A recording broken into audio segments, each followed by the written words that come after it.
Cinema മേഖലയിലെ സമരപ്രഖ്യാപനവുമായി ബന്ധപ്പെട്ട തുടർ തീരുമാനങ്ങൾക്കായി കൊച്ചിയിൽ ഇന്ന് നിർണായക യോഗം നടക്കും. ഫിലിം ചേംബറാണ് 11 മണിക്ക് സിനിമാ സംഘടനകളുടെ യോഗം വിളിച്ചിരിക്കുന്നത്. സൂചനാ സമരത്തിലേക്ക് നീങ്ങുന്നതിന് മുൻപ് സർക്കാരുമായി ചർച്ച നടത്തി പ്രശ്നപരിഹാരം കാണുക എന്നതും പരിഗണനയിൽ ഉണ്ട്. വിശദാംശങ്ങളുമായി റിയ ബേബി ചേരുന്നു. Riya, good morning. യോഗം എപ്പോഴാണ്? എന്തൊക്കെ കാര്യങ്ങളിൽ ഒരു പരിഹാരം ഉണ്ടാകുമെന്ന് ഈ യോഗത്തോടു കൂടി എന്നാണ് പ്രതീക്ഷിക്കപ്പെടുന്നത്? Modi, good morning. 11 മണിക്കാണ് കൊച്ചിയിൽ ഫിലിം ചേംബർ വിളിച്ചേർത്ത് യോഗം ആരംഭിക്കുന്നത്. ആദ്യഘട്ടത്തിലൊക്കെ ഒരു കടുത്ത സമരവുമായി മുന്നോട്ട് പോകുമെന്ന നിലപാടായിരുന്നു ഫിലിം ചേംബർ സ്വീകരിച്ചിരുന്നതെങ്കിൽ കഴിഞ്ഞ ദിവസം ചേംബർ പ്രസിഡന്റ് തന്നെ മാതൃഭൂമി ന്യൂസിനോട് പറഞ്ഞു അതിൽ നിന്നൊരു മാറ്റമുണ്ട്. അതായത് ഒരു സമരം വേണമെന്നൊരു കടുംപിടുത്തം സംഘടനയ്ക്കില്ല, പ്രശ്നപരിഹാരമാണ് ലക്ഷ്യം.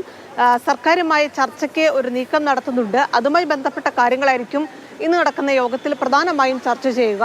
അതായത് ഈ ഇരട്ട നികുതി അടക്കമുള്ള വിഷയങ്ങളിൽ സർക്കാർ തലത്തിലുള്ള ഒരു ഇടപെടൽ കൂടി സംഘടന പ്രതീക്ഷിക്കുന്നുണ്ട്. അപ്പോൾ അതുമായി ബന്ധപ്പെട്ട് എന്തൊക്കെ നിർദ്ദേശങ്ങൾ നൽകാൻ തുടങ്ങിയ കാര്യങ്ങൾ ഇന്ന് ചേർന്ന യോഗത്തിൽ കൃത്യമായി തന്നെ ചർച്ച ചെയ്യും. ഇതിൽ പ്രധാനമായും സംഘടന ഉദ്ദേശിക്കുന്നത് മറ്റു അംഗങ്ങളെ കൂടി അവരുടെ കാര്യങ്ങൾ കൂടി അവരുടെ അഭിപ്രായങ്ങൾ കൂടി മുഖവിലേക്ക് എടുത്തുകൊണ്ട് എങ്ങനെ ഈ പ്രശ്ന പരിഹാരവുമായി മുന്നോട്ട് പോകാം എന്നുള്ളത് കൂടിയാണ്.